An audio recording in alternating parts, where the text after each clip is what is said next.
គាត់សួរខ្ញុំថាអ្នកគ្រូខ្ញុំមកលាក់ស៊ីចំហគួរធ្វើយ៉ាងម៉េចមានអ្នកខ្លះគាត់លាក់ស៊ីចំហរ៉ាំរ៉ៃហើយគាត់ព្យាយាមណាត់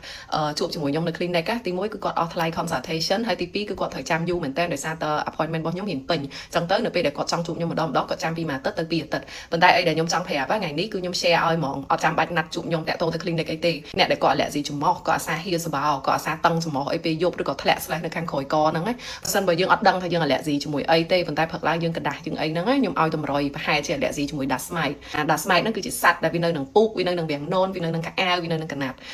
មួយទៀតប្រសិនបើអ្នកដែលគាត់តែងតែប្រើពាក្យថាគាត់អាឡែស៊ីឲ្យតែពេលធ្លាក់ខ្យល់ចំណុចហ្នឹងគឺគាត់អាចអាឡែស៊ីជាមួយនឹងសារធាតុមួយយ៉ាងដែលគេហៅថា tripoline tripoline ហ្នឹងគឺជាលំអងផ្កាពពួកចេញពីខែធ្លាក់ខ្យល់គឺវាបក់មកនៅក្នុងបរិយាកាសយើងច្រើនអញ្ចឹងទៅធ្វើឲ្យយើងកណ្ដាស់ទៅឲ្យយើងហៀសបោហ្នឹងវាច្រើនជាងខែដែលអត់ធ្លាក់ខ្យល់ខែប្រាំងអីចឹងណាអញ្ចឹងនិយាយរួមទៅអ្នកដែលគាត់អាឡែស៊ីបែបហ្នឹងវាច្រើនគឺគាត់ធ្វើទុកចំហអីដែលខ្ញុំចង់ប្រាប់ណាលាងច្រមុះលា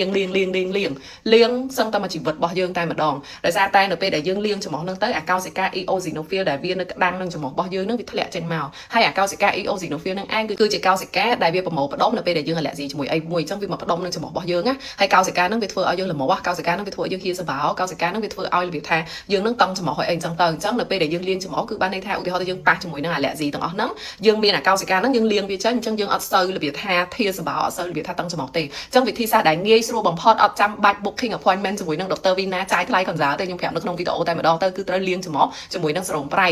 អត់ចាំបាច់ទៅទិញស្រោមប្រៃអី fancy ទេប្រសិនបើក្នុងករណីថាយើងមានលទ្ធភាពដែរអូខេអាចប្រើពពួក brand Aquamaris បានគេបាញ់ឈីអញ្ចឹងណាវាងាយស្រួលព្រោះអីវាមានអាចពុយរបស់វាខ្ញុំក៏ប្រើហ្នឹងដែរក៏ប៉ុន្តែប្រសិនបើថាយើងអត់ចង់ចំណាយច្រើនណាទិញអាស្រោមប្រៃហ្នឹងហើយទិញសារ៉ាងមកយើងគ្រាន់តែចាក់ហើយយើងបូមមកបាញ់មកច្រមុះខាងឆ្វេងទៅខាងស្ដាំទៅខាងឆ្វេងវិញធ្វើម៉េចឲ្យវាធ្លាក់អាកោសិកាហ្នឹងគឺយើងលាងហ្មងមួយថ្ងៃ2ដងលាងអញ្ចឹងទៅអាចធូរស្បើយរោគសញ្ញាហ្នឹងប្រហែលជា50ទៅ60%មិនបាត់ឈឹងហ្មងឯណា50ទៅ60%